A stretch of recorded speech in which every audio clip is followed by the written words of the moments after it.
Hi sir, எப்படி இருக்கீங்க? நல்லா இருக்கேன் சார், இப்போ பார்த்தீங்கன்னா நீங்கள் ஒரு காமெடி கண்டஸ்டண்ட்டாக வந்தீங்க இல்லையா? ஸோ காமெடி ஸ்டாண்டப்ல இருந்து இப்போ நீங்கள் வந்து மூவிஸ்லாம் ஃபுல் ஃப்ளெஜ்டாக பண்ணிட்டு இருக்கீங்க. ஸோ இந்த டிரான்ஸ்ஃபர்மேஷன், இந்த ஜேர்னி நீங்கள் எப்படி பார்க்குறீங்க? எப்படி பார்க்குறேன்னா ரொம்ப நல்லா தான் இருக்குது. ஏன்னா எல்லாருமே இப்போ ஒரு ஆஃபீஸ்னு எடுத்துட்டாலே ஒரு சின்ன ஒரு எம்ப்ளாயாக சேருவாங்க, அப்புறம் டீம் லீடர் ஆவாங்க, மேனேஜர் ஆவாங்க, அந்த மாதிரி அடுத்தடுத்த லெவலுக்கு போவாங்க. அதே மாதிரி தான் மீடியாலையுமே ஒரு ரியாலிட்டி ஷோ, ஒரு காமெடி ஷோவில் ஒரு கண்டஸ்டண்ட்டாக வந்து அதுக்கப்புறம் நிறைய ஒர்க் பண்ணி அப்புறம் ஆங்கர் ஆகி அதுக்கப்புறம் இப்போ மூவிஸ் வந்து சப்போர்ட்டிங் கேரக்டர் அண்ட் லீடாகவும் பண்ணிகிட்ருக்கேன். So I'm so happy with my career growth. வந்து எனக்கு ரொம்ப சந்தோஷமாக இருக்குது. ஓகே சார், இப்போ பார்த்தீங்கன்னா லைக் வந்து அன்பாக்ஸ் பண்ணுற மாதிரி வந்து இன்ஸ்டண்ட்டாக கவுண்டர்லாம் வந்து பயங்கரமாக கொடுத்துட்ருக்கீங்க. அண்ட் ஆல்சோ உங்கள் பாடி லாங்குவேஜ் இது எல்லாமே வந்து உங்களுக்கு பயங்கர ஒரு பெரிய ஸ்ட்ரென்த்னே சொல்லலாம். ஸோ எப்படி சார் வந்து டக்குன்னு கவுண்டர்லாம் கொடுக்குறீங்களா? பேக் ஸ்டேஜில் ஏதாவது ஹோம் ஒர்க்லாம் பண்ணுவீங்களா இல்லை எப்படி? இல்லை, நம்ம கவுண்டர் எதுவுமே மோஸ்ட்லி ப்ரிப்பேர் பண்ணி அடிக்கிறத தாண்டி அந்த ஸ்பாட்டில் நடக்கிற விஷயங்களை அப்சர்வ் பண்ணி, இப்போ இங்கே ஒன்று நடக்குதுன்னா இப்போ நீங்கள் என்ன பண்ணுறீங்க, அந்த கேமராமேன் என்ன பண்ணுறாரு, மேடம் என்ன பண்ணுறாங்க, அது சப்கான்ஷியஸாக வந்து அதை நோட் பண்ணிகிட்டே இருப்பேன். ஸோ கரெக்டாக அதுக்கான டைமிங் வரும்போது அது நான் அடிப்பேன். ஸோ அதில் கொஞ்சம் எக்ஸ்பீரியன்ஸ் தான். ஏன்னா ஒரு 10 இயர்ஸாக இங்கே இதிலே இருக்கிறதுனால நிறைய reality shows back to back work பண்ணிகிட்டே இருக்கிறதுனால அந்த sense of humour and timing வந்து கொஞ்சம் இதாக இருக்கும். அதில் அப்படியே கொஞ்சம் கொஞ்சமாக கற்றுக்கிட்டது தான். அதுதான். ஓகே சார், இப்போ பார்த்தீங்கன்னா நீங்கள் வந்தாலே லைக் மூவிஸ்லேயோ ஒரு சீனில் வந்தாலே வந்துட்டு பீப்புளெலாம் வந்து பயங்கர ஹாப்பி ஆகிடுறாங்க. ஸோ அப்படி இருக்கக்குள்ள உங்களுக்கு ஏதாவது எமோஷ்னல் சீன்ஸோ இல்லை அந்த மாதிரி கொடுக்குள்ள உங்களுக்கு அந்த பயம் இருக்கா?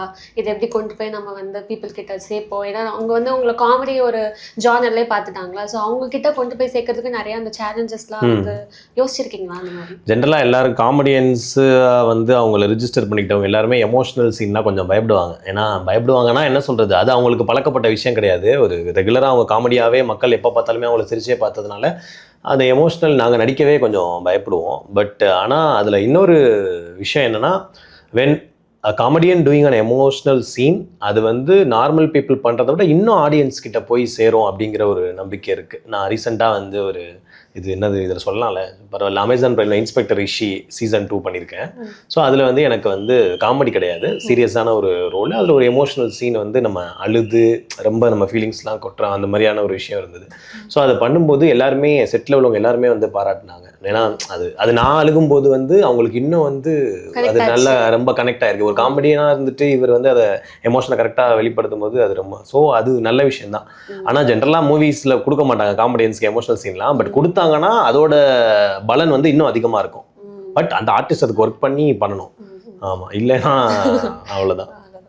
ஸோ அதே மாதிரி சார், இப்போ பார்த்தீங்கன்னா வந்துட்டு இப்போ நீங்கள் இன்ஸ்டண்ட்டாக கவுண்டர்லாம் கொடுக்கணும் வந்து கோ ஆர்டிஸ்ட்லாம் இருப்பாங்க. ஸோ கோ ஸ்டார்ஸ் அவங்க வந்து சம்டைம்ஸ் வந்து இல்லை இது நல்லா இல்லை, இது நீ மாற்றிக்கோ, இது வேண்டாம், பேசாத அப்படிலாம் சொல்லியிருக்காங்களா? ஆர் வந்து நீங்கள் கொடுக்குற கவுண்டருக்கு வந்து சிரிக்காமல் லைக் ரிஜெக்ட் பண்ணிலாம் போயிருக்காங்களா? அந்த சுச்சுவேஷனை நீங்கள் எப்படி ஹேண்டில் பண்ணியிருக்கீங்க?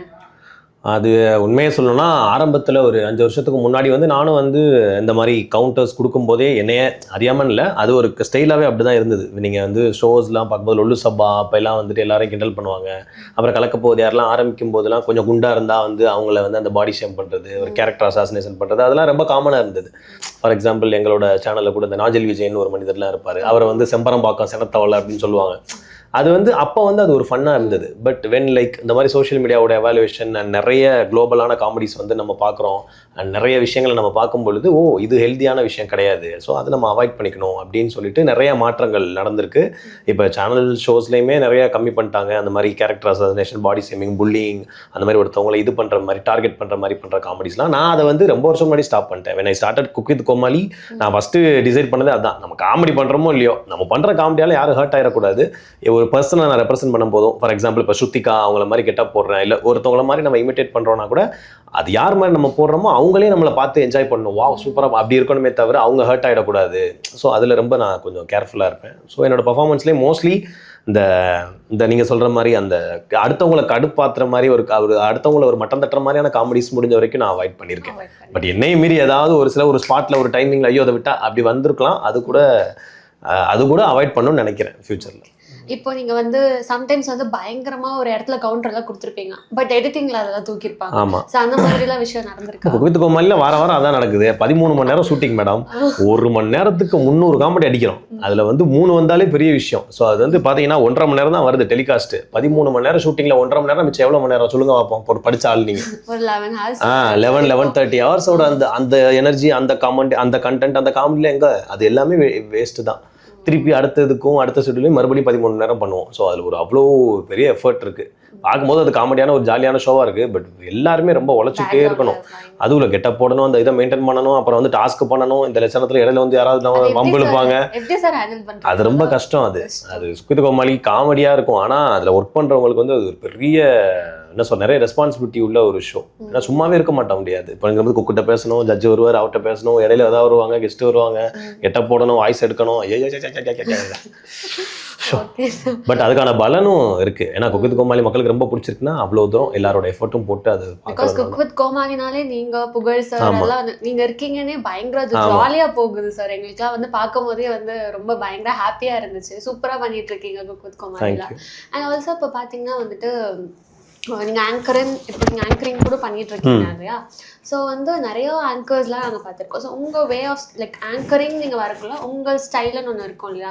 ஃபார் எக்ஸாம்பிள் வந்துட்டு நீங்கள் டிவி லைவ் ஷோ ஒரு ரெக்கார்டட் ஷோஸ் ஆர் வந்து ஸ்டேஜ் ஷோஸ்லாம் பண்ணுவீங்க. ஸோ ஈச் ஷோக்கு வந்து உங்களுக்கு டிஃப்ரெண்ட் டைப்ஸ் ஆஃப் இந்த ஆங்கர் ஸ்டைல்ஸ் இருக்கா உங்களுக்கு? நமக்கு ஒரே ஸ்டைல் தான். அது எங்கே அடாப்ட் ஆகுதோ அந்த மாதிரி பண்ணிக்கிறது தான். மோஸ்ட்லி வந்து நான் ஃபன்னாக ஒரு கலகலப்பாக கொண்டு போன ஒரு நிகழ்ச்சி அப்படிங்கிறது தான் என்னோட மோட்டிவாக இருக்கும். பட் சம்டைம்ஸ் நம்ம ரியாலிட்டி ஷோ பண்ணும்போது இப்போ சூப்பர் சிங்கர்லாம் ஒரு சில சென்டிமெண்ட்ஸ் வரும். இல்லை வந்து ஏதாவது ரியாலிட்டி ஷோ பண்ணும்போது ஒரு பேரண்ட்ஸ் வருவாங்க, இல்லை அம்மா ஏதோ சம்திங் வரும். அதையும் ஒரு ஆங்கராக நம்ம ஹேண்டில் பண்ணணும். அது வந்து அவங்களுக்கு நம்ம ஆறுதல் சொல்லணும். அந்த மாதிரியான விஷயங்கள் வரும்பொழுது முடிஞ்ச வரைக்கும் நான் வந்து அதை என்னோட கோ ஆங்கர்கிட்ட கொடுத்துருவேன். ஏன்னா ரொம்ப சென்டிமெண்ட்டாக வந்து அது ஒருவேளை நம்மளோட அவங்க பெட்டராக ஹேண்டில் பண்ணுவாங்கன்னு தெரிஞ்சு நம்ம அதை அவங்கள்ட்ட கொடுக்கலாம் நல்லா இருக்காது. பட் அதையும் நான் கற்றுட்ருக்கேன். ஸோ நம்மளோட சைடில் மேக்ஸிமம் கலகலப்பாக இருக்கணும். அவ்வளோதான் நம்ம ஒரு ஆங்கரிங் பண்ணால் அது ஒன்று தான். இப்போ வந்து பார்த்தீங்கன்னா சிவகார்த்திகேயன் சாராக இருக்கட்டும், இல்லை ஆர்ஜே பாலாஜி சாராக இருக்கட்டும், இவங்களாம் வந்து டிவியில் இருந்து ஒரு ஆக்டராகவோ இல்லை டேரக்டராகவோ ஆயிருக்காங்க. ஸோ அப்போ வந்துட்டு இந்த ஆங்கருன்றது வந்து ஒரு சினிமாக்குள்ளே போகிறதுக்கான ஒரு என்ட்ரியாக நீங்கள் பார்க்குறீங்களா? ஆர் இதுக்கப்புறம் ஃப்யூச்சரில் வந்து ஆங்கர்ஸ்லாம் வந்துட்டு சினிமா இண்டஸ்ட்ரியில் வர்றதுக்கான சான்சஸ்லாம் இருக்கா? எனக்கு தெரிஞ்சு அது எப்படி சொல்கிறதுன்னு தெரியல. ஏன்னா வந்து நான்லாம் வந்து காலேஜ்லாம் படிக்கும்போதெல்லாம் வந்து பார்த்தீங்கன்னா ஒரு ரீச் ஆகணும்னா ஒரு 4 மீடியம் தான் இருக்கும். ஒன்று news paper, radio, cinema, TV, இது 4 தான் இருக்கும். ஆனால் இப்போ அப்படி கிடையாது. இப்போ ஒரு ஃபோனு, நீங்கள் உங்களுக்கு ஒரு டேலண்ட் இருந்ததுன்னா நீங்களே உங்களை ஒரு மக்கள் மத்தியில் வந்து உங்களோட திறமையை காட்டி இது பண்ணி அந்த மாதிரி பெரிய ஆள் ஆகலாம். ஸோ அப்படி இருக்கும்போது ஒரு ஆங்கராக இருக்கிறது வந்து அது ஒரு பெரிய இதெல்லாம் கிடையாது. ஏன்னா இப்போ சுற்றி பார்த்தாலே ஒரு வீட்டுக்கு 10 இன்ஜினியர், ஒரு தெருவுக்கு 10 இன்ஜினியர் இருக்கிற மாதிரி ஒரு ஏரியாவில் 10 ஆங்கர் இருக்காங்க, அவ்வளோ பேர் இருக்காங்க. ஸோ காம்படிஷன் ரொம்ப அதிகமாகிடுச்சு. சோஷியல் மீடியா வந்து அவ்வளோ தூரம் அவ்வளோ புதுசாக உள்ளவங்களை வளர்த்து அது நல்ல விஷயம் தான். பட் அதனால இப்போ எனக்கு தெரிஞ்சு ஒரே ஒரு ஸ்கில்லை மட்டும் வச்சுக்கிட்டு இப்போ மீடியாவில் ஓட்ட முடியும்னா முடியாது. இப்போ நான் நல்லா ஆங்கரிங் பண்ணுவேன்னா ஆங்கராக மட்டும் இருந்தால் கண்டிப்பாக கொஞ்ச நாளில் சேச்சுரேட் ஆகிடுவேன். நான் காமெடியும் கற்றுக்கணும், அந்த மாதிரி சீரியஸாக பண்ணவும் கற்றுக்கணும். அதே மாதிரி ஆங்கர்லேருந்து அடுத்து என்ன டைரக்ஷன் ட்ரை ட்ரை பண்ணணும். அந்த மாதிரி ஒரு மல்டி டாஸ்க் பண்ணுற மாதிரி மல்டி டேலண்ட்ஸை நம்ம வளர்த்துக்கணும். ஆடணும், பாடணும், எல்லாமே கற்றுக்கணும். ஒரு குறிப்பிட்ட ஒரு வட்டத்துக்குள்ளே எல்லாருக்குமே சொல்கிறேன். இப்போ நீங்கள் ஒரு சிங்கராக இருந்தீங்கன்னா, சிங்கராக இருந்தால் மட்டும் நீங்கள் வந்து நிறையா சிங்கர்ஸ் வந்துருவாங்க. அப்போ நீங்கள் என்ன பண்ணணும்னா டான்ஸ் கற்றுக்கணும். நீங்கள் ஒரு கான்சர்ட் பண்ணும்போது பாடிக்கிட்டே ஆடும்போது யூ வில் கெட் அந்த எக்ஸ்ட்ரா மைலேஜ், எக்ஸ்ட்ரா அட்டென்ஷன் கிடைக்கும். அந்த இவரெலாம் இருக்காரு ஹர்ஷவர்தன், அவர்லாம் வந்து பார்த்தீங்கன்னா தாம் தக் அவர் ஆடும்போது ஆட்டோமேட்டிக்காக பீப்புள் வில் மோர் லவ் கிடைக்குதாங்க. ஸோ அது அந்த மாதிரி எல்லாம் கற்றுக்கணும். சாம் விஷால் இருக்காரு எங்கள் தம்பி, அவரும் ஆடுவார் பாடும்போதே. ஸோ அந்த மாதிரி ஒரு எல்லாமே கற்றுக்கணும், நிறையா விஷயங்கள் கற்றுக்கணும். அப்போ தான் வந்து இப்போ மீடியாவில் இருக்கிற காம்படிஷன்லாம் சர்வை பண்ண முடியும். இப்போ நிறைய ஜென்ரேஷன்ஸ் இப்போ அப்கமிங்க்கு அவங்களுக்கு ஒரு அட்வைஸ் சொல்லணும்னா என்ன சார் சொல்லுவாங்க? அட்வைஸ் சொல்கிற அளவுக்குலாம் அட்வைஸை கேட்குற அளவுக்கும் அவனுங்க இல்லை. அது மாதிரி சொல்கிற நிலைமையிலே நம்ம இல்லை. ஃபார் எக்ஸாம்பிள் சும்மா ஒரு சஜஷனாக அட்வைஸ்ன்னு சொல்ல முடியாது. ஒரு சும்மா ஒரு டிப்ஸ் மாதிரி எதாவது சொல்லணுன்னா கொஞ்சம் இப்போ உள்ள ஜென்ரேஷன் கொஞ்சம் வெயிட் பண்ணணும். உடனே இவங்க என்ன சொல்கிறது, வேலைக்கு சேர்ந்தவனையுமே 1 லட்ச ரூபா சம்பளம் வாங்கணும்னு நினைக்கிறாங்க. அதே மாதிரி ஒரு ஃபீல்டுக்குள்ளே வந்தவனையுமே நம்ம வந்து ராஜாவாயிரணும் அந்த ஃபீல்டுக்குள்ளே நினைக்கிறாங்க. ஸோ அந்த ஒரு பொறுமை அப்படிங்கிறதுலாம் ஒன்று. இப்போ நம்ம அப்பா காலத்துலலாம் வந்து ஒரு வேலைக்கு போயிட்டாங்க அப்படின்னா ஒரு கம்பெனியில் பொறுமையாக வேலை பார்த்து ஒரு 15 வருஷம் எல்லாத்தையும் கற்றுக்கிட்டு அதுக்கப்புறம் அடுத்தடுத்த பொசிஷன் போவாங்க. இங்கே இப்போ அப்படி இல்லை. ஸோ போனோடனே நம்ம வந்து ஒரு இடத்துல சாதிச்சிடணும், அதிகபட்சம் 6 மாதம் தான் டைம், அதுக்குள்ளேயே அந்த டாப்பில் போயிடணும் அப்படின்லாம் நினைக்கிறாங்க. ஸோ அது வந்து அது என்ன சொல்கிறது, அந்த காலத்தில் அது ஓகே தான். பட் இருந்தாலும் நீங்கள் இன்னும் பொறுமையாக இருந்து எல்லாத்தையும் கற்றுக்கிட்டு அதுக்கு அடுத்த அப்ரோச் பண்ணும்போது உங்களுக்கு இன்னும் அது ஈஸியாக இருக்கும். ஒரு டாப் நீங்கள் பொசிஷன் போகும்போது நீங்கள் ஹேண்டில் பண்ண முடியும் ஈஸியாக. அந்த மாதிரியான விஷயங்கள் தான். மற்றபடி இந்த ஜென்ரேஷன்லாம் கலக்குறாங்க. சூப்பராக பண்ணிடுங்க சார். நீங்களே அப்படி சொன்னா எப்படி சார்? ஏமா நம்ம தான் சொல்லணும். அப்புறம் நம்ம முந்தின ஜென்ரேஷன் தான் அடுத்த ஜென்ரேஷனை பாராட்டணும். கரெக்ட் தான் சார். வாட்டர் மெலன் மாதிரி பண்ணாமல் டீசெண்டாக பண்ணால் ஓகே தான். ஓகே. ஸோ இப்போ பார்த்தீங்கன்னா சார், அந்த டைம்லலாம் வந்துட்டு உங்களுக்கு நிறைய ரிஜெக்ஷன்ஸ்லாம் நீங்கள் ஃபேஸ் பண்ணியிருப்பீங்க. ஸோ நீங்கள் ஆரம்ப காலத்தில் வந்தீங்கன்னா நிறைய ரிஜெக்ஷன்ஸ்லாம் ஃபேஸ் பண்ணியிருப்பாங்க. இப்போ வந்து மக்கள் வந்து பயங்கர ரெக்கக்னிஷன் கிடைக்குது உங்களுக்கு. ஸோ அதை நீங்கள் எப்படி பார்க்குறீங்க? அதுதான் நோ பெயின் நோ கெயின் அப்படிங்கிற ஒரு இதுதான். ரிஜெக்ஷன் பண்ணும்போது நம்ம விட்டுறக்கூடாது. ஏன்னா இப்போ நான் கலக்கப்போதையார் நான் வந்து ஐடி முடித்தேன். இன்ஜினியரிங்கில் ஐடி முடிச்சுட்டு நான் ஒரு கார்பரேட் கம்பெனியில் வேலை பார்த்தேன் 2.5 வருஷம். அப்போ வந்து ஒரு பேஷன் இருந்தது நமக்கு, இந்த காமெடி பண்ணுறது நல்லா வரும்னு சொல்லிட்டு அப்படி தான் ஆடிஷன் அட்டன் பண்ணேன். ஆனால் ஆடிஷன் அட்டன் பண்ணும்போதே ஒரு அங்கே இருப்பாங்கல்ல அந்த சேனலில் ஒர்க் பண்ணுற ஒரு அங்கிள், இப்போ இல்லை அவர் வேலையை விட்டு போயிட்டார். அப்போ அவர்லாம் என்ன சொன்னார்னா, தம்பி எதுக்கு உனக்கு தேவையில்லாத வேலை, நீ ஏன்னா கஷ்டப்பட்டு இன்ஜினியரிங் படிச்சிருக்கேன், அப்புறம் வந்து ஒரு ஆஃபீஸில் வேலை பார்க்குற 2 வருஷம், உனக்கு எதுக்கு இது தேவையே இல்லை, இதுக்குன்னே கிடக்கானுங்க ஒரு இதே வேலையாலாம் இருக்காங்க, அவங்களுக்கு தான் இது செட் ஆகும், உன்னால் எல்லாம் முடியாது அப்படின்னு சொன்னார். அது வந்து எனக்கு வந்து ஒரு இதாகிடுச்சு, என்னடா இது என்னால் முடியாது, அப்படிலாம் ஏன் முடியாது அப்படிலாம். அந்த மாதிரியெல்லாம் நடக்கும். அதே மாதிரி நம்ம ஏதோ ஒன்று எதிர்பார்ப்போம், அது கிடைக்காது. இப்போ சில படங்கள் வந்து நம்ம பண்ணும்போது செம்மையாக இருக்கும், ஆஹா அந்த ரோல் மட்டும் செம்மடா சூப்பர், இந்த படம் ரிலீஸ் ஆச்சுன்னா நம்ம லைஃபே மாறிடும் அப்படின்னு பார்த்தா போய் படம் ப்ரிவியூ ஷோ போய் பார்த்தா நம்ம சீன் எல்லாமே எடிட் பண்ணிடுவாங்க, ஒன்றுமே இருக்காது, ஹாய் பாய் அப்படி தான் இருக்கும். அந்த மாதிரிலாம் இருக்கும். ஸோ அந்த மாதிரி நிறைய இன்சிடென்ட்லாம் இருக்குது. சிங்கப்பூர் சலூன்னு ஒரு படம் ஒன்று இருக்குது. அதுலலாம் வந்து பார்த்திங்கன்னா நம்ம வந்து நடிச்சிருந்தோம், அதில் ஒரு 4-5 சீன் நடிச்சிருந்தோம். ஆனால் வந்து ப்ரிவியூ ஷோக்கு என்னை கூப்பிடவே இல்லை மேனேஜர். அப்புறம் கூட நினச்ச ஒரு கோஆர்டிஸ்ட் எனக்கு மெசேஜ் அனுப்பிச்சாங்க, இந்த மாதிரி என்ன ப்ரிவியூ ஷோ நீ வரலையா, ஐயோ எனக்கு கூப்பிடவே இல்லையே, சரி ஓகே வந்துரு அப்படின்னு சொல்லி நான் போய் உட்காந்துட்டேன். போய் உட்காந்துட்டு பார்த்தேன்னா படம் ஃபுல்லாக பார்க்குறேன், நான் காணவே காணோம், எல்லாத்தையும் இது பண்ணிட்டாங்க. ஒரே ஒரு சும்மா ஒரு இதில் மட்டும் ஒரு காலேஜ் சீனில் லைட்டாக வர மாதிரி இருக்கும். அப்படி வந்து அதை பார்த்துட்டு ரொம்ப கஷ்டமாக இருந்தது. ஏன்னா அவ்வளோ தூரம் நம்ம ஷூட் பண்ணி இதுக்காக நிறைய தியாகங்கள்லாம் பண்ணி சேனல்லாம் வந்து அவங்க ஷூட்டெல்லாம் வந்து ஐயோ நான் வரமாட்டேன் எனக்கு மூவி இருக்குது அப்படிலாம் சொல்லிட்டு அதை பார்த்தா ஒன்றுமே இல்லை. அதோட ஒரு ப்ரெஸ் ரிப்போர்ட் வேறு போகும்போது, தம்பி சும்மா எல்லா படம் ப்ரிவியூ ஷோக்கு வேடிக்கை பார்க்க வரதுமே நடிக்கலாம்ல அப்படி ஏதாவது ஒரு படத்துலன்ட்டார். ஐயோ கண்ணெல்லாம் அப்படியே கலங்குது. அப்போ கூட வந்து சிரிச்சுக்கிட்டே ஆமாண்ணா பண்ணுண்ணா அப்படிலாம் போவோம். அப்படி போகும்போது அப்புறம் அதை வந்து நம்ம எடுத்துக்கிட்டு இனிமேல் நம்ம படமே பண்ணக்கூடாது, ஐயோ இதெல்லாம் இப்படிலாம் பண்ணுவாங்க போல் அப்படின்லாம் நம்ம நினச்சோன்னா நம்ம அடுத்து அதில் சாதிக்கவே முடியாது. ஸோ அதுக்கப்புறம் எனக்கு நிறைய வாய்ப்புகள் வந்தது. அப்புறம் இப்போ நிறையா படங்கள்லாம் பண்ணியிருக்கேன். ஸோ அது மேபி எக்ஸ்பெக்ட் பண்ணுவோம், ஏதாவது ஒன்று கிளிக் ஆகும்ல, அவ்வளோதான். போராட்ட குணம் தான் ஜெயிக்கும். இப்போ நீங்கள் ஒரு காமெடியில் வந்து பயங்கரமாக பண்ணிட்டு இருக்கீங்களா? ஸோ உங்களுக்கு இன்ஸ்பிரேஷனாக யாராவது இருக்காங்களா? எனக்கு இன்ஸ்பிரேஷனாக காமெடி ஃபீல்டில் வந்து எனக்கு இன்ஸ்பிரேஷனாக அப்படின்னு பார்த்தீங்கன்னா எனக்கு எல்லாருமே பிடிக்கும். அதுதான் யாரை சொல்கிறது ஸ்பெசிஃபிக்காக அப்படின்னு தெரில. பட் எனக்கு விவேக் சார் வந்து ரொம்ப பிடிக்கும். அவர் வந்து எல்லா காமெடியன்ஸுமே வந்து ஒரு ஸ்டைல் இருக்கும். இப்போ வடிவேல் சார்க்குன்னு ஒரு பாடி லாங்குவேஜ், கவுண்டமணி சார்க்குன்னு ஒன்று, சந்தானம் சார்க்குன்னு ஒன்று. பட் விவேக் சார் கிட்ட வந்து என்னன்னா ஒரு காமெடி ஒரு சீன் ஒன்று பண்ணுறோன்னா ஒரு சமுதாயத்துக்கு ஏதாவது ஒரு டேக்அவே நம்ம கொடுக்கணும். ஃபார் எக்ஸாம்பிள் நீங்கள் நிறைய படம் பார்த்துருக்கீங்களா, அந்த விவேக் சார் படம்லாம் பார்த்துருக்கீங்களா? திடீர்னு வந்து பஸ் ஸ்டாப் இங்கே இருக்கும், அங்கே போய் நிற்பார், நின்றுட்டு இருக்கும்போது எல்லாம் இவரை லூஸ்ன்னு நினைப்பானுங்க, அப்படி பார்த்துட்டு இருப்பானுங்க. அப்படி கரெக்டாக பஸ் வந்து அவர்கிட்ட தான் போய் நிற்கும், ஏறிட்டு யாரடா லூஸ் நினைச்சிங்க, சிட்டி டைமில் பீக் ஹவர்ஸில் எந்த பஸ்ஸா கரெக்டாக சிக்னலில் நின்றுருக்குன்னு சொல்லும். அதெல்லாம் வந்து என்னன்னா அதில் என்னதான் ஒரு நகைச்சுவையாக இருந்தாலுமே அதை வந்து ஒரு டிரான்ஸ்போர்ட் டிபார்ட்மெண்ட் அதெல்லாம் கவனிக்கணும், அது கரெக்டாக ஸ்பாப்பில் நிற்கிறது இல்லைங்கிற ஒரு விஷயத்தை வந்து ஒரு சொல்கிறாரு. அந்த மாதிரி நிறையா மூட நம்பிக்கைகளுக்கு எதிராக நிறையா காமெடிஸ்லாம் வந்து பண்ணியிருக்காரு. So he is giving something to the society. Even அவர் வந்து ஆஃப்டர் அந்த என்ன சொல்கிறது, நம்ம விட்டு போகிறதுக்கு முன்னாடி இந்த நாளங்களில் கூட வந்து நிறைய நேச்சர் காண்டி மரம் நடணும் அப்படின்லாம் அந்த அப்துல் கலாம் ஐயாவை ஃபாலோ பண்ணி நிறைய விஷயங்கள் பண்ணார். ஸோ அவர் எனக்கு கொஞ்சம் இன்ஸ்பிரேஷனான ஒரு பர்சன் காமெடியன்ஸில். இப்போ ஒரு காமெடி சீன்ஸை வந்து நீங்கள் ரிப்பீட்டடாக பார்ப்பீங்க அப்படின்னா எந்த காமெடி சீன்ஸை பார்ப்பீங்க? நீங்கள் ரிப்பீட்டடாக பார்ப்பீங்க, எனக்கு இந்த சீன் வந்து ரொம்ப பிடிக்கும், நான் வந்து அடிக்கடி பார்த்துட்டே இருப்பேன் அப்படின்னா?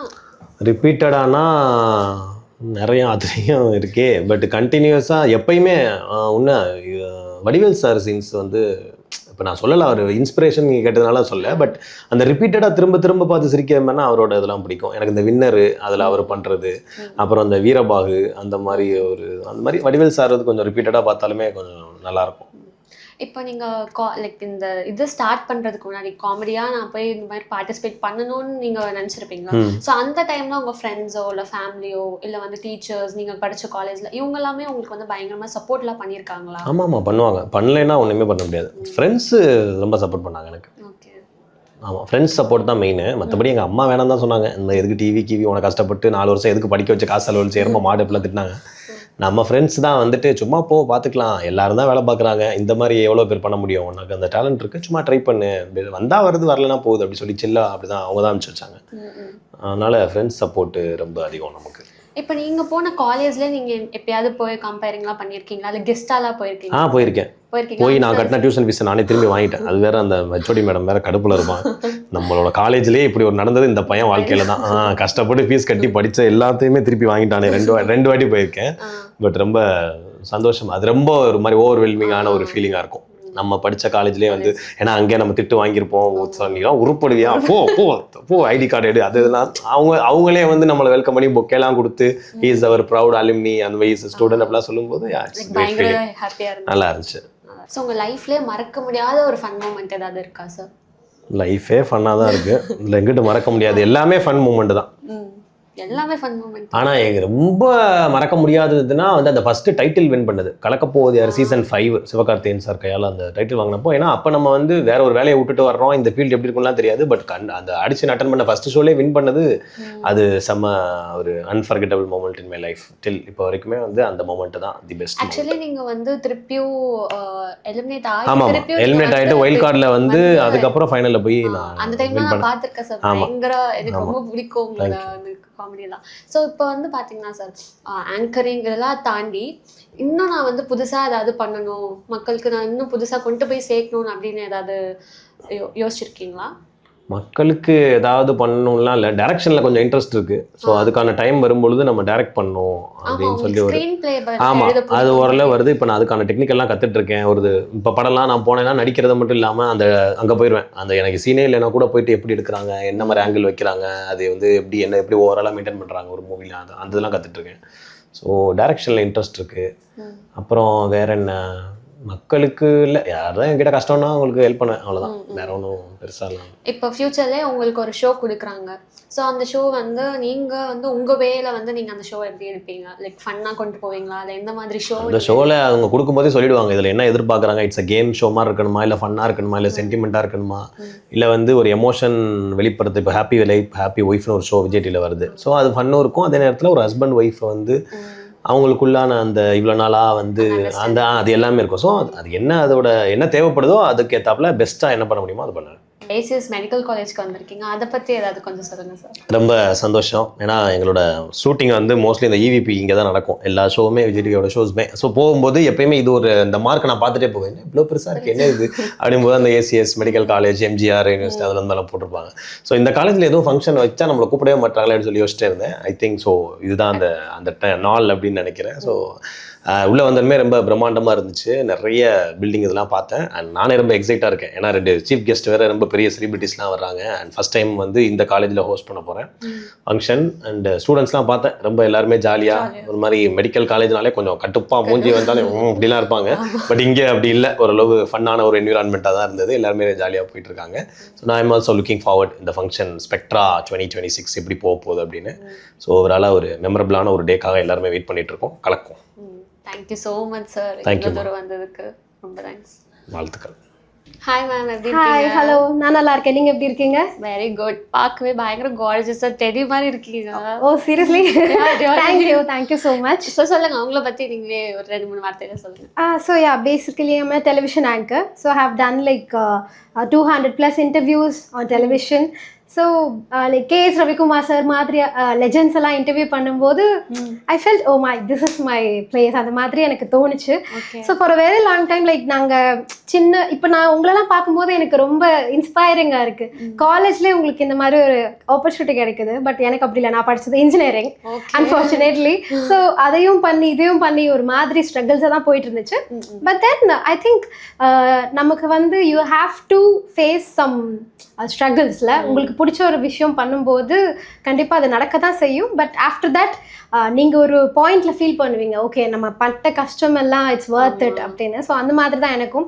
So after all the interviews I'm doing all the events like college events, corporate events, and நான் பண்ண biggest event I think in front of 20,000 people Deva சரோட கான்சர்ட் ஹோஸ்ட் பண்ணியிருக்கோம். ஸோ அதெல்லாம் வந்து மெமரபிள் மூமெண்ட். அண்ட் இன்னும் இந்த மாதிரி நிறைய events and interviews. Yeah, so ஆங்கர்ன்றது வந்து லைக் இது வந்து உங்களோட சின்ன வயசுல இருந்து ஒரு கனவு மாதிரியா ஆர் லைக் இடையில தான் வந்துட்டு உங்களுக்கு அதுல ஆசை வந்து யூ கேம் இன் ஆங்கரிங் அந்த மாதிரியா? ஸோ ஆக்சுவலி ஸ்கூல் டைம்ஸ்ல இருந்தே நான் வந்து ஆன் ஸ்டேஜ் பர்சன், காம்பேரிங் பண்ணுவேன் ஸ்கூல்லேயே.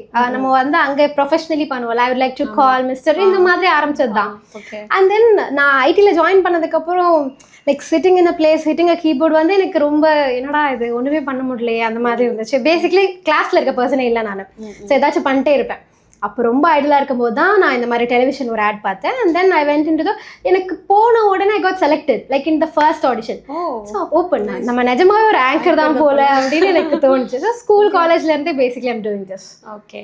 ஸோ லைக் ஆங்கரிங்கும் தாண்டி like you are into like நடிக்கணும்னு ஆசையா or I have already acted in Vijay TV serial. Okay. பண்ணியிருக்கேன். அதில் வந்து ஒரு வில்லி ரோல் மாதிரி தான் பண்ணேன்னா. ஓகே. ஸோ எனக்கு வந்து இது நம்ம நிஜமாக பண்ணுறோமா கரெக்டாக தான் பண்ணுறோமா அப்படின்னு எனக்கு டவுட் இருக்குது. But I am open to any thing because ஒரு பட்டிங் ஆர்டிஸ்ட்னா வந்து தே ஜஸ்ட் எக்ஸ்ப்ளோர் சினிமா ஆகட்டும் இல்லை டெலிவிஷன் ஆகட்டும். ஸோ அவங்களுக்கு எல்லாமே ட்ரை பண்ணணும்னு ஆசை. ஸோ நான் வந்து sari ads, jewellery ads, serial, so என்னெல்லாம் கிடைக்குதோ ஐ ஜஸ்ட் எக்ஸ்ப்ளோர் இட். இதெல்லாம் வந்து எனக்கு வந்து இதுதான் பயங்கர ஃபேவரட் நான் என்ன சொல்லுவேன். லைக் ஆங்கரிங் பண்ணுறது உங்களுக்கு ரொம்ப பிடிச்சிருக்கா ஒரு நடிக்க ரொம்ப பிடிச்சிருக்கா? Of course interviews are my place because எனக்கு வந்து எப்படி இருக்கும்னா generally I'd like to talk with all the well knowledge well experience person in industry. So நீங்கள் பார்த்தீங்கன்னா எந்த ஒரு இண்டஸ்ட்ரி அதாவது எந்த ஒரு தொழிலாகட்டும் எல்லாருமே வந்து நான் இதுக்காக இந்த வேலைக்கு வந்தேன், என் ஃபேமிலி கஷ்டத்துக்காக இப்படி சொல்லுவாங்க. பட் சினிமாவில் மட்டும்தான் எவ்ரிபடி இஸ் பேஷனேட்டட். எல்லாருக்குள்ளேயும் அந்த ஒரு இருக்கும், எனக்கு இது பண்ணியே ஆகணும், அந்த ஒரு வெறி இருக்கும்ல. ஸோ அது சினிமா பீப்புள் கிட்ட நான் நிறையா பார்க்குறேன். ஸோ அவங்க கிட்ட பேசும்போது நமக்கு நிறைய நாலேஜ் கெயின் ஆகும், நிறைய எக்ஸ்பீரியன்ஸ் கிடைக்கும். ஸோ நான் சொன்ன மாதிரி தான் KS Ravikumar sir, Sarathkumar sir, Sathyaraj சார்லாம் நான் இன்டர்வியூ பண்ணும்போது நிறைய விஷயங்கள் பேசுவாங்க. ஸோ அதெல்லாம் நமக்கு கைண்ட் ஆஃப் இன்ஸ்பைரிங் இல்லையா? அவங்களோட அவ்வளோ பெரிய வாழ்க்கையை நம்ம ஒரு 2 hours இன்டர்வியூவில் பேசும்போது அதுலேருந்து ஒரு 20% நமக்கு கிடைக்கும். So yeah I think only interviews for me. For you. Yeah. So இப்போ வந்து பார்த்தீங்கன்னா நிறைய ஆங்கர்ஸ்லாம் வந்துட்டு இப்போ கம்மிங் ஜென்ரேஷன்ஸ்லாம் பார்த்தீங்கன்னா நிறைய பேர் வந்து இதுக்கு ஆங்கர் ஆகணும்னு ஆசை, நிறைய பேர் வந்து அந்த மீடியா ஃபீல்டுக்குள்ளே தான் வர ரொம்பவே ஆசைப்படுறாங்க. ஸோ அவங்களுக்குலாம் நீங்கள் வந்து இது சொல்லணும் லைக் டிப்ஸோ இல்லை அட்வைஸோ சொல்லணும்னா என்ன சொல்வீங்க? வெல் நான் அட்வைஸ் கொடுக்குற அளவுக்கு என்ன பெரிய ஆள் இல்லை. ஓகே. உங்களுக்கு தெரிஞ்ச ஒரு டிப்ஸ் சொல்லணும்னா என்ன சொல்வீங்க? Tips maybe I think only one thing I want to say, you should be consistent. நடக்குதோ இல்லையோ சில பேருக்கு 2 வருஷத்தில் சக்ஸஸ் வரலாம், சில பேருக்கு 10 years கழிச்சு வரலாம். ஸோ நம்ம டேர்ன் வர வரைக்கும் வி ஷுட் வெயிட் நான் நினைப்பேன். So one thing consistency. So first time camera முன்னாடி நிற்கக்குள்ள how do you feel? Okay. So first time I think அது ஒரு live show. Okay. My first show itself live show. So அப்போ எனக்கு வந்து கொஞ்சம் ப்ராக்டிஸ்லாம் கொடுத்தாங்க, ட்ரைனிங்லாம் கொடுத்தாங்க. இருந்தாலும் வந்து எனக்கு எப்படி இருந்துச்சுன்னா நம்ம ஏதோ ரெக்கார்டிங் ஷோனா கூட பரவாயில்ல, இப்போ நம்ம வந்து எடிட் பண்ணிக்கலாம், டக்குன்னு ரோல் ஆச்சுனாலும் பரவாயில்ல. பட் ஃபர்ஸ்ட் ஷோவே லைவ் ஷோங்கும் போது எல்லாரும் பார்த்துட்டு இருப்பாங்க, எப்படி கட் பண்ண முடியும்? பட் தென் ஆனால் அங்கே தான் எனக்கு கான்ஃபிடென்ட் கிரியேட் ஆச்சு. பிகாஸ் ஓகே இப்போ எடிட் பண்ணிக்க முடியும் அப்படிங்கிற ஒரு தைரியம் இருந்துச்சுன்னா தப்பு பண்ண வரும். பட் பண்ணவே முடியாது, சான்ஸே இல்லை, நீங்கள் பேசிதான் ஆகணும் 1 hour அப்படிங்கும்போது ஆட்டோமேட்டிக்காக கான்ஃபிடென்ட் வரும் இல்லையா? ஸோ எனக்கு அந்த லைவ் ஷோ பண்ணும்போது I was super confident. And எனக்கு வந்து ஒரே ஒரு விஷயம் தான், நம்ம வந்து இதை முடிஞ்ச அளவுக்கு என்னோட பெஸ்ட்டு கொடுத்துடணும், நம்ம எங்கேயுமே ஸ்டக் ஆகிடக்கூடாது, முடிஞ்ச அளவுக்கு பெஸ்ட் பண்ணிடணும் அப்படின்னு சொல்லிட்டு எனக்கு ரோலே ஆச்சுனாலும் என்னடா இது காலங்காத்தால இவ்வளோ ரோல் ஆகுது அப்படின்னு சொல்லி அப்படியே அதை மேனேஜ் பண்ணிட்டு அந்த லைவை முடிச்சிட்டேன். So every one was happy. And then பரவாயில்ல நீங்கள் ஃபர்ஸ்ட் ஷோ மாதிரியே பண்ணல, நீங்கள் கடகடன் பேசிட்டீங்க அப்படி தான் சொன்னாங்க. ஸோ எனக்கு வந்து ஓகே அதான் நான் சொன்னல நமக்குள்ள ஒரு ஆங்கர் இருக்கு போல அப்படின்னு எனக்கு அன்றைக்கே தோண ஆரம்பிச்சிச்சு. ஓகே. ஸோ இப்போ வந்து கேமரா முன்னாடி வந்து நர்மதா எப்படி, ஸோ கேமரா ஆஃப் கேமராவில் வந்து அவங்க எப்படி இருப்பாங்க? ஓகே. ஸோ ஆஃப் கேமரா வந்து கைண்ட் ஆஃப் இன்ட்ரோவர்ட், இவ்வளோ பேச மாட்டேன். இன்ட்ரோவர்ட் மாதிரியே தெரியல. அதான் இப்போ கேமராஸ் இருக்கு, கேமரா இல்லைன்னா I'll be go like sitting in a place, like யாராவது வந்து என்கிட்ட பேசினாங்கன்னா பேசுவேன். மற்றபடி ஐ ஒன்ட் ஈவன் டாக், யார்கிட்ட இன்ட்ராக்ட் பண்ண மாட்டேன், சைலண்டாக இருப்பேன். அது வந்து kind of saving my energy for the shows மாதிரி. ஓகே. நைஸ். இப்போ வந்து லைக் நீங்கள் ஆங்கரிங் இதெல்லாம் தான் லைக் இது இவ்வளோ வந்து நீங்கள் ஆங்கரிங்கில் வந்துட்டு பண்ணணும்னு உங்களுக்கு ஒரு ஆசை இருக்கு இல்லையா? ஸோ அதை வந்து நீங்கள் பேரண்ட்ஸ் கிட்ட சொன்னப்போ they accepted? யா ஆக்சுவலி எனக்கு அம்மா மட்டும்தான். ஓகே. எனக்கு இவ்வளோ தூரம் நான் வந்ததுக்கு I think like she is a very big support. And அவங்க இல்லைன்னா நான் இந்த இடத்துக்கு வந்துருக்க முடியாது. சின்ன வயசுலேருந்து இப்போ நீங்கள் சொன்னீங்களா டால்டப்பாக வந்திருக்கேன்னு, இந்த மாதிரி எனக்கு அவங்க ஏதாச்சும் பண்ணி ஃபோட்டோ எடுக்கிறது, என்னை பேச வச்சு வீடியோ எடுக்கிறது அவங்க தான். பேசிக்காக. ஸோ நான் இதை வந்து சொன்ன உடனே அவங்களுக்கே தெரிஞ்சுது எனக்கு இந்த ஒரு பேஷன் இருக்குது, நான் இந்த ma'am dreaming about this to like get in to television அதெல்லாம். ஸோ அவங்க கண்டிப்பாக எனக்கு இன்னைக்கு வரைக்கும் கூட இப்போ எனக்கு வரதா பிளான், அவங்க எல்லா இடத்துக்கும் வருவாங்க. She'll be like an audience, நான் பேச பார்த்துட்டே இருப்பாங்க, வீடியோ எடுப்பாங்க, அந்த மாதிரி தான். பட் இன்னைக்கு அவங்களுக்கு என்னை விட பிஸியாக இருக்காங்க, அவங்க வர முடியல எனக்கு. லைவ் ஷோலே நடந்த ஒரு ஃபன்னியாஸ்ட் ஒரு ப்ளூப்பர்னா என்ன சொல்லுவீங்க? ஃபன்னியஸ்ட் ப்ளூப்பரா? சம்டைம்ஸ் லைக் இப்போ என்னோட ஃப்ரெண்ட்ஸ் அண்ட் ஃபேமிலி கால் பண்ணுவாங்க. ஓகே. தெரிஞ்சவங்க, இப்போ தெரியாதவங்க கிட்ட பேசுறது ஈஸி டாஸ்க். தெரிஞ்சவங்க வந்துட்டு வேணும்னே நம்ம கிட்ட ஏதாவது ஒரு நக்கல்ஸாவோ இல்லை நம்மளை வந்து வேணும்னே வளர வைக்கணுங்கிறதுக்காக ஏதாச்சும் சொல்லுவாங்க. ஸோ அந்த மாதிரி விஷயங்கள் நீங்கள் சொல்றது எனக்கு ஞாபகம் வருது லைவ் ஷோவில். அது மாதிரி தான். ஸோ இப்போ நீங்கள் வந்து ஆங்கரிங் பண்ணிட்டு இருக்கக்குள்ளே லைக் ஆன் ஸ்க்ரீனில் வந்து டக்குன்னு எம்பாரஸ் ஆகிடும், நம்ம ஏதாவது தப்பு பண்ணிடுவோம், டக்குன்னு ஒரு மாதிரி எம்பாரஸ் ஆகிடும், சுற்றி இருக்கவங்களாம் அப்படின்னு பார்ப்பாங்களா? அந்த மாதிரி எம்பாரசிங் மூமெண்ட் ஏதாவது இருந்திருக்கா? எம்பாரசிங் தெரியல, நான் மோஸ்ட்டாக சமாளிச்சிடுவேன். ஆமா, எதுவுமே வந்து எனக்கு ஆமா ஆக்சுவலி ஆங்கருக்கு அது கண்டிப்பா தேவை. ஏன்னா இப்ப நம்ம டாக் பேக் போட்டு மோஸ்ட்லி டெலிவிஷன்ஸ்ல வந்து இந்த பேட்டர்ன் இருக்கும், டாக் பேக் கொடுத்துருவாங்க, மைக் இருக்கும். ஸோ நம்ம அவங்க கிட்ட பேசுறது கேட்டுட்டே இருக்கணும், பிளஸ் நீங்க அங்க பேசிட்டே இருக்கணும். அது வந்து ஒரு double way work, right? So நம்ம வந்து அங்க பேசும்போது கன்ஃபியூஸும் ஆகக்கூடாது, இங்க பேசுறது கன்ஃபியூஸ் பண்ணிக்கூடாது. ஸோ நிறைய மூமெண்ட்ஸ் அந்த மாதிரி நடக்கும். பட் ஸ்டில் சமாளிக்கிறது தான் ஆங்கரோட கையில இருக்குன்னு எனக்கு தோணுது. இப்போ லைவ் டிவியா இருக்கட்டும், ஆர் ரெக்கார்ட் பண்ணி ஷூட் பண்றதா இருக்கட்டும், ஆர் வந்து ஸ்டேஜ் ஷோவா இருக்கட்டும், ஸோ இது மூணுத்துலாம் வந்துட்டு எனக்கு வந்து இதுனா பயங்கர கம்ஃபர்டபுளா இருக்கும் அப்படின்னு நினைக்கிறது எது? I think as I said, interviews are my place. எனக்கு அது ரொம்ப கம்ஃபர்டபுளாகவும் இருக்கும். And then I think more than like serials or on stage events, interviews la வந்து I can learn many things. So yeah.